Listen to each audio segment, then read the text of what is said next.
Voilà, reprenons notre lecture. Je vais reprendre le dernier verset de la lecture précédente. Nous sommes à la vidéo 3, chapitre 7 de Matthieu.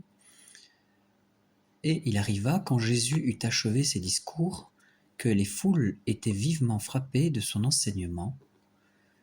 C'est qu'il les enseignait en homme qui a autorité et non pas comme leurs scribes. Voilà, maintenant chapitre 8. La prédication du royaume des cieux. Guérison d'un lépreux. Jésus descendit alors de la montagne, et de grandes foules se mirent à le suivre. Or voici qu'un lépreux vint se prosterner devant lui et lui dit : « Seigneur, si tu le veux, tu peux me rendre pur. » Jésus étendit la main et le toucha en disant : « Je le veux, sois guéri. » Et aussitôt sa lèpre fut guérie. Jésus lui dit alors : « Garde-toi d'en parler à personne, mais va te montrer aux prêtres et présente l'offrande prescrite par Moïse pour leur servir d'attestation. » Guérison du serviteur d'un centurion romain. Comme il était entré dans Capernaum, donc une ville, un centurion vint le trouver en le suppliant et dit : « Seigneur, mon serviteur gît dans ma maison. » Donc il est dans ma maison, atteint de paralysie et souffrant atrocement. Alors Jésus lui dit : « Je vais aller le guérir. » « Seigneur, reprit le centurion, je ne mérite pas que tu entres sous mon toit, mais dis seulement un mot et mon serviteur sera guéri. Car moi qui ne suis qu'un subalterne, j'ai sous moi des soldats et je dis à l'un : va, et il va, et je dis à l'autre : viens, et il vient. Et à mon serviteur : fais ceci, et il le fait. » Entendant cela, Jésus fut dans l'admiration et dit à ceux qui le suivaient : « En vérité, je vous le dis, chez personne je n'ai trouvé pareille foi en Israël. Eh bien, je vous dis que beaucoup viendront du levant et du couchant prendre place au festin avec Abraham, Isaac et Jacob dans le royaume des cieux, tandis que les sujets du royaume seront jetés dehors dans les ténèbres. Là seront les pleurs et les grincements de dents. Puis il dit au centurion : « Va, qu'il t'advienne selon ta foi. » Et le serviteur fut guéri sur l'heure. Donc là, on voit que Jésus explique que, puisque en général, de manière générale, les Juifs n'acceptent pas la venue de Jésus, on voit que le centurion, donc c'est un non-juif, un Romain, eh bien, ce Romain a eu plus de foi envers Jésus que ces Juifs, et du coup, eh bien, ils seront reçus dans le royaume de Dieu, et les Juifs qui n'acceptent pas Jésus ne seront pas reçus. Puisqu'ils n'en veulent pas dans cette vie, ils ne l'auront pas pour l'éternité. Alors, guérison de la belle-mère de Pierre. Étant allé dans la maison de Pierre, Jésus trouva sa belle-mère alitée avec la fièvre. Il lui toucha la main, et la fièvre la quitta. Elle se leva et le servait. Maintenant, nous abordons d'autres guérisons. Guérisons multiples. Le soir venu, on lui amena beaucoup de possédés. Et par sa parole, il en chassa les esprits mauvais et guérit tous ceux qui étaient malades. Ainsi devait s'accomplir l'oracle ou la prophétie du prophète Ésaïe. Il a pris nos infirmités et s'est chargé de nos maladies.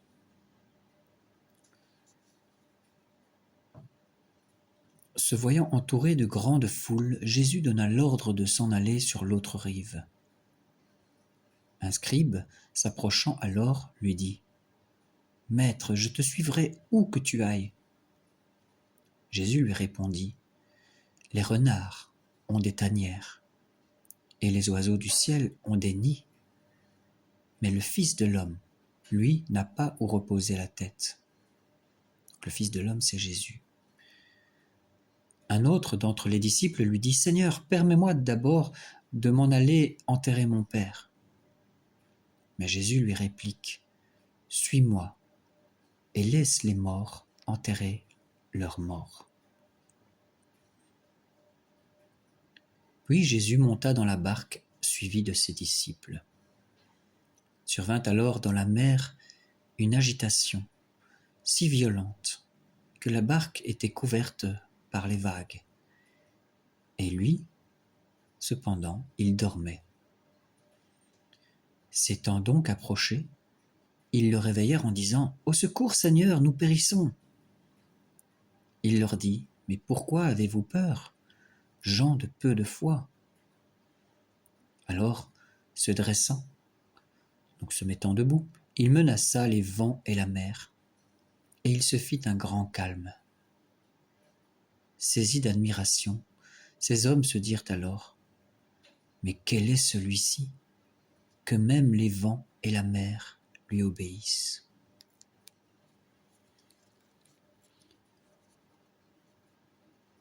Quand il fut arrivé de l'autre côté, dans le pays des Gadaréniens, il y avait 2 démoniaques qui, sortant des tombeaux, vinrent à sa rencontre. C'étaient des êtres si sauvages que nul ne pouvait passer par ce chemin. Et les voilà qui se mirent à crier « Que nous veux-tu, Fils de Dieu ? Es-tu venu ici pour nous tourmenter avant le temps ?» Or, il y avait, à une certaine distance, un gros troupeau de porcs en train de paître. Et les démons de supplier Jésus « Si tu nous expulses, envoie-nous dans ce troupeau de porcs. » Jésus leur dit « Allez !» Ils sortirent donc de ce troupeau, de ces porcs, et s'en allèrent dans ces porcs donc. Non, pardon, j'ai fait une petite erreur. Alors c'est écrit sous mes yeux, mais j'ai fait une petite erreur. Ils ne s'en allèrent pas des porcs, mais les démons s'en allèrent dans les porcs. Ils étaient dans les 2 hommes gadaréniens.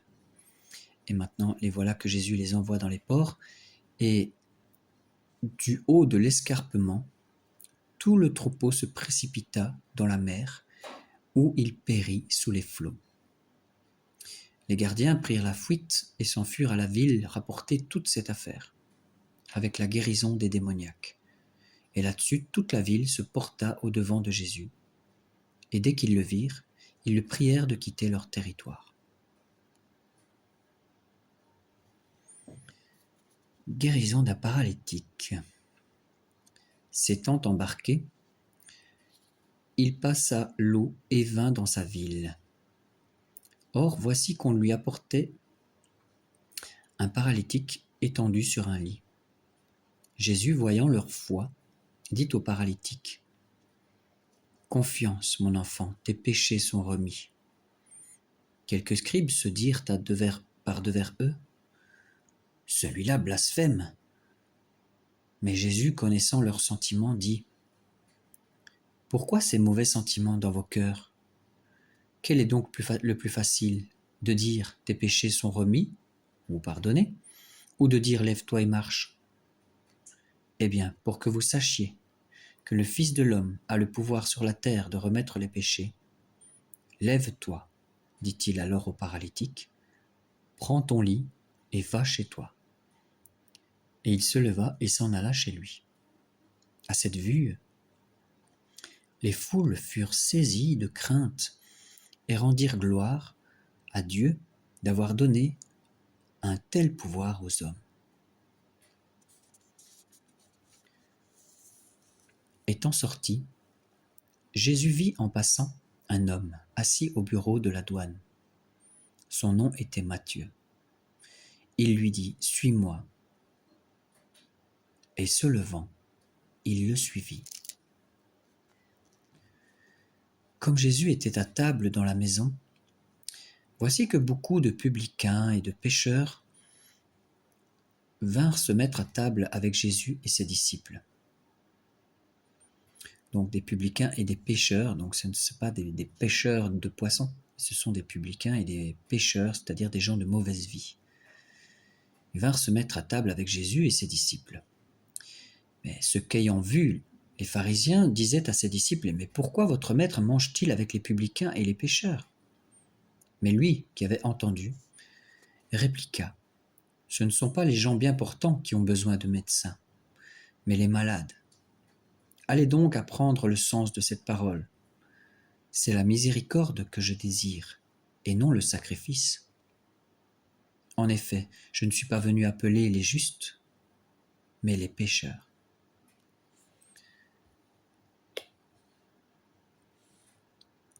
Alors les disciples de Jean l'abordent et lui disent, « Pourquoi, alors que nous et les pharisiens nous jeûnons, tes disciples ne jeûnent-ils pas ?» Jésus leur répondit, « Les compagnons de l'époux peuvent-ils mener le deuil tant que l'époux est avec eux ? Viendront des jours où l'époux leur sera enlevé, et alors ils jeûneront. Mais personne ne rajoute une pièce de drap non foulé à un vieux vêtement. » Donc un drap nouveau à un vieux vêtement, car le morceau rapporté tire sur le vêtement et la déchirure s'aggrave. De même, on ne met pas non plus du vin nouveau dans de vieilles outres. Autrement, les outres éclatent et le vin se répand et les outres sont perdues. Mais on met le vin nouveau dans des outres neuves et le tout se conserve. Tandis qu'il leur parlait, voici venir un chef qui se prosterne devant lui en disant, « Ma fille est morte à l'instant, mais viens lui imposer ta main et elle vivra. » Alors Jésus, se levant, le suivit avec ses disciples. Et en allant vers cette fille, tout d'un coup, voici qu'une femme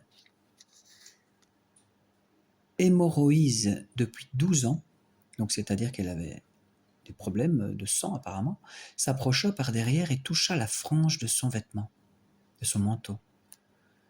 Car elle se disait en elle-même, « Si seulement je touche son manteau, je serai sauvée, je serai guérie. » Jésus, se retournant, l'aperçut et lui dit, « Confiance, ma fille, ta foi t'a sauvée. » Et dès ce moment, la femme fut sauvée. Parvenue à la maison du chef, et voyant les joueurs de flûte et la foule en tumulte, Jésus dit, « Retirez-vous, la fillette n'est pas morte, elle dort. » Et il se moquait de lui. Mais quand on eut mis la foule dehors, il entra, prit la main de la fillette et celle-ci se dressa. Le bruit s'en répandit dans toute la contrée.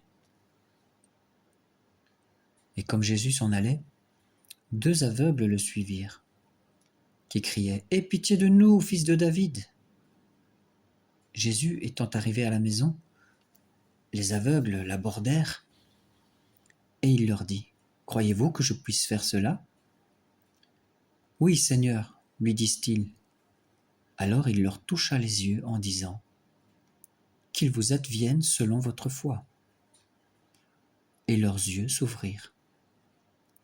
Jésus alors les rudoya en disant, « Prenez garde, personne ne doit le savoir. » Mais eux, à peine sortis, répandirent sa renommée dans toute cette contrée.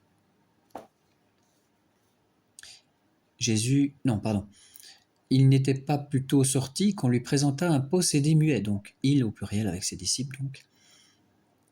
Voilà qu'il sortent et on lui présente un possédé muet.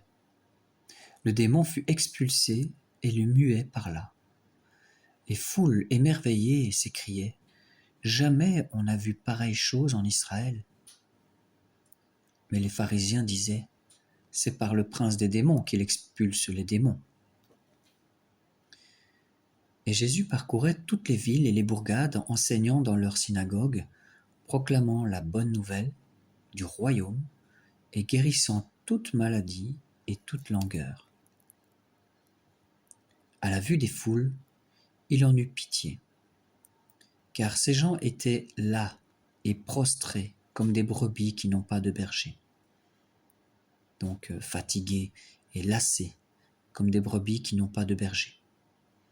Alors il dit à ses disciples, « La moisson est abondante, mais les ouvriers peu nombreux. Priez donc le maître de la moisson d'envoyer des ouvriers à sa moisson. »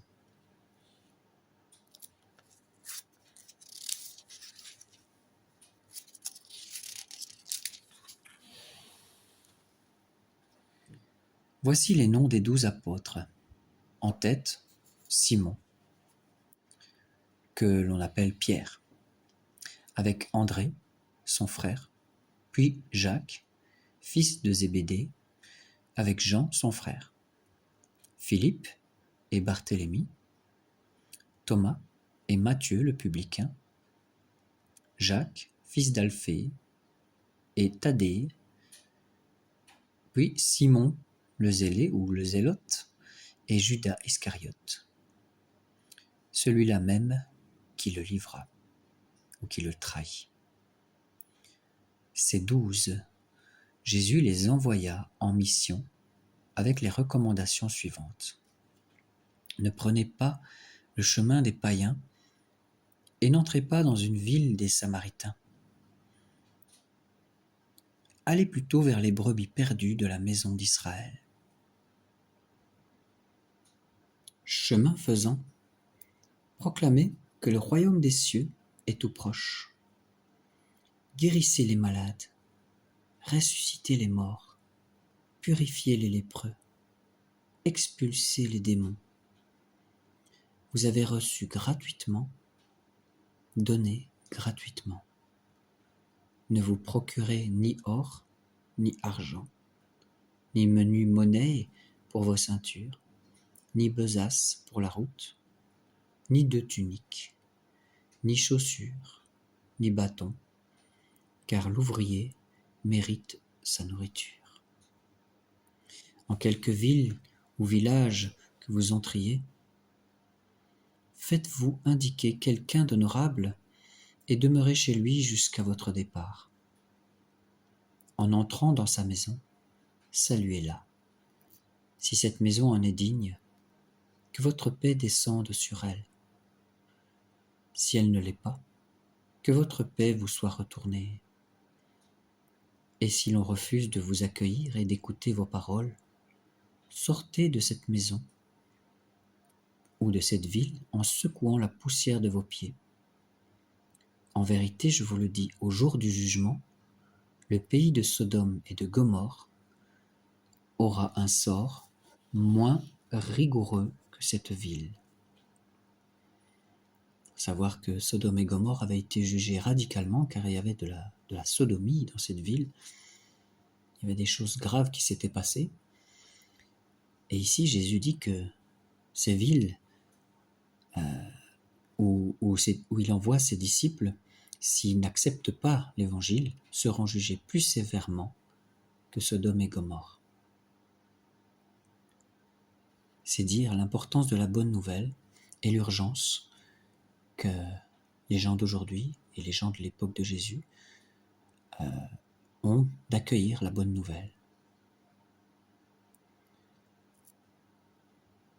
Voici que je vous envoie comme des brebis au milieu des loups. Montrez-vous donc malins comme les serpents et candides ou simples comme les colombes. Méfiez-vous des hommes, ils vous livreront au Sanhédrin, donc le tribunal religieux juif, et ils vous flagelleront dans leur synagogue. Vous serez traînés devant les gouverneurs et des rois à cause de moi, pour rendre témoignage en face d'eux et des païens. Mais quand on vous livrera, ne cherchez pas avec inquiétude comment parler ou que dire. Ce que vous aurez à dire vous sera donné sur le moment, car ce n'est pas vous qui parlerez, c'est l'Esprit de votre Père qui parlera en vous. Le frère livrera son frère à la mort et le père son enfant, et les enfants se dresseront contre leurs parents et les feront mourir. Et vous serez haïs de tous à cause de mon nom, Mais celui qui aura tenu bon jusqu'au bout, celui-là sera sauvé. Si l'on vous pourchasse dans telle ville, fouillez dans telle autre. Et si l'on vous pourchasse dans celle-là, fouillez dans une troisième. En vérité, je vous le dis, vous n'achèverez pas le tour des villes d'Israël avant que ne vienne le Fils de l'homme. Le disciple n'est pas plus grand que son maître, ou au-dessus de son maître, ni le serviteur au-dessus de son patron. Il suffit que le disciple devienne comme son maître, et le serviteur comme son patron.